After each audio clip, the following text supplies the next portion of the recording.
Hai guys, kami dari kelompok 3 Kepasifikan. Pada saat ini kami akan membahas mengenai perkembangan investasi di kawasan Asia Pasifik.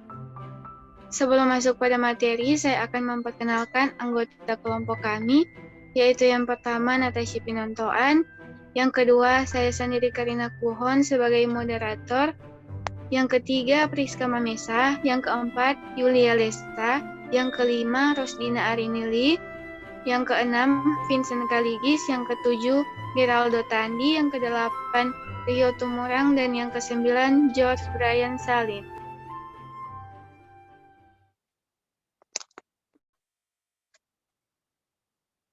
Kita masuk ke dalam bagian pendahuluan yang akan diawali oleh Priska Mamesa.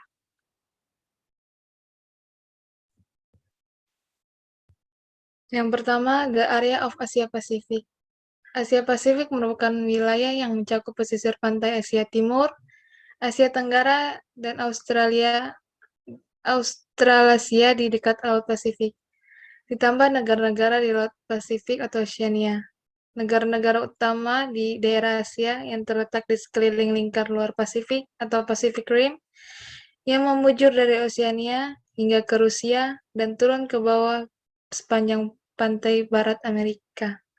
Contoh kerjasama ekonomi Asia Pasifik memasukkan Kanada, Chili, Rusia, Meksiko, Peru, dan Amerika, dan kini sedang mempertimbangkan untuk memasukkan India. Selanjutnya akan dilanjutkan oleh George Brian Salim. Foreign investment, FDI, foreign direct investment, atau investasi langsung luar negeri adalah salah satu ciri penting dari sistem ekonomi yang kian mengglobal. Dengan cara ini, perusahaan yang ada di negara asal bisa disebut home country, bisa mengendalikan perusahaan yang ada di negara tujuan, biasa disebut host country, baik sebagian atau seluruhnya. Dengan cara si penanam modal memberi perusahaan di luar negeri yang sudah ada atau menyediakan modal untuk membangun perusahaan baru di sana, atau memberi sahamnya sekurangnya 10%. Baik, kita masuk ke dalam bagian isi yang akan diawali oleh Vincent Kaligis.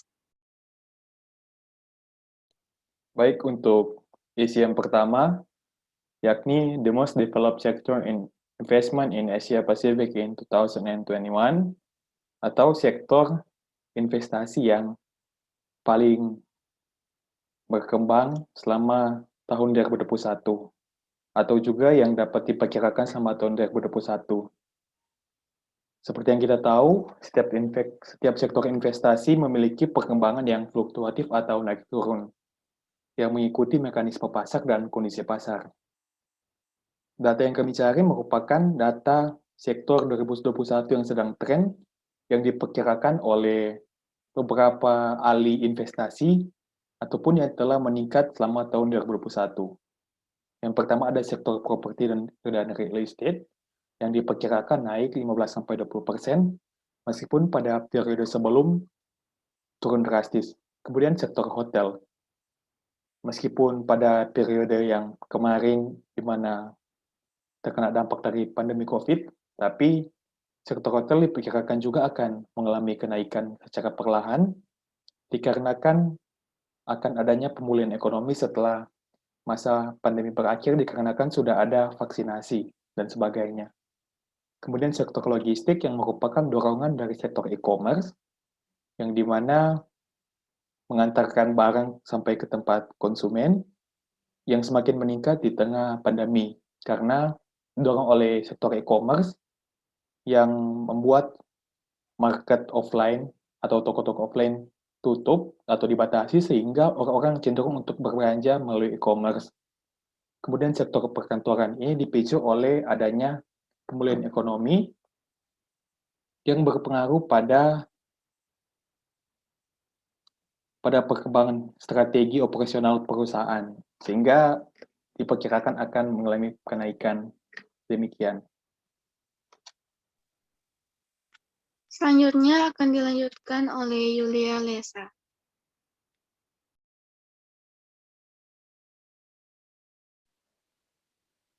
Selanjutnya 2, the country with the largest investment in Asia Pacific. Yang pertama Singapura, selanjutnya Inggris, Polandia, Indonesia, India, Australia, Filipina, Amerika Serikat, Malaysia, dan Republik Ceko. Baik, selanjutnya akan dilanjutkan oleh Rio Tumorang.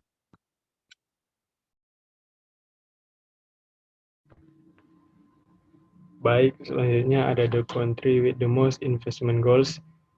Ini adalah 10 negara tujuan investasi asing di Asia pada tahun 2018. Yang pertama adalah negara dengan jumlah penduduk terbanyak di dunia, yaitu ada Tiongkok sebesar 187,9 US dollar. Kemudian ada India 77,1 US dollar. Yang ketiga ada Australia 75,1 US dollar. Yang keempat ada Indonesia 42,6 US dollar. Yang kelima ada Vietnam 40,9 US dollar. Yang keenam ada Singapura 40,3 US dollar. Yang ketujuh ada Hong Kong 26,9 US dollar. Yang kedelapan ada Filipina 22,4 US dollar. Kemudian ada Malaysia 20,4 US dollar dan yang ke-10 ada Jepang sebesar 19,4 US dollar. Indonesia menempati peringkat 4 sebagai negara tujuan investasi asing di Asia. Laporan Asian Development Bank atau ADB menyebutkan total investasi asing termasuk merger dan akuisisi perusahaan di Indonesia mencapai 42,6 US dollar sepanjang 2018. Jumlah itu meningkat 226% dari total investasi asing pada tahun sebelumnya. Kenaikan ini disebabkan oleh investasi dari Tiongkok di sektor energi terbarukan hingga 22 US dollar miliar. Kemudian Korea Selatan dan Jepang menduduki posisi berikutnya dengan penanaman modal masing-masing sebesar 6 miliar US dollar dan 3,7 miliar US dollar. Negara yang berinvestasi terbanyak ke Indonesia kuartal 3 tahun 2019, sementara itu Tiongkok meraih peringkat pertama dengan sebesar 187,9 US dollar atau 29,3% dari total investasi asing di Asia Pasifik. Selanjutnya ada India 12% dan Australia 11,7% menyusul di peringkat 2 dan 3.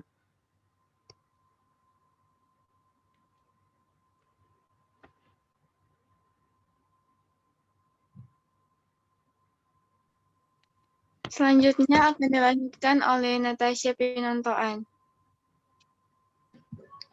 Baik, selanjutnya Indonesia is one of the country's most strategic investment goals. Yang pertama, Indonesia adalah negara terpadat keempat di dunia. Yang kedua, Indonesia menduduki peringkat 15 sebagai negara ekonomi terbesar di dunia. 3, 70% dari penduduk di bawah usia 39 tahun.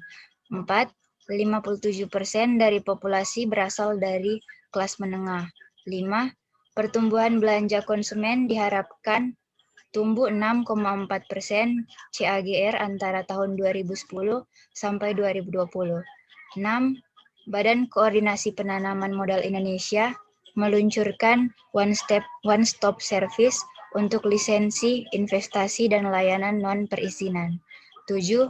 Indonesia merupakan pusat mega terbesar kedua di dunia keanekaragaman hayati. 8. Angkatan kerja sekitar 122 juta dan tingkat partisipasi angkatan kerja 69,21% lebih dari Amerika Serikat dengan rata-rata 68% dan rata-rata global 63,6%. Yang terakhir, Fitch Ratings pada 15 November 2013 menempatkan sovereign credit rating Indonesia pada BBB tingkat dengan outlook stabil. Baik, Selanjutnya kita masuk ke dalam kesimpulan yang akan diawali oleh Geraldo Tandi. 1. The country that have a strategic prospect for the future. 1. Thailand, 2. Malaysia, 3. Filipina, 4. Indonesia, dan 5. India. Selanjutnya akan dilanjutkan oleh Rosdina Arinili.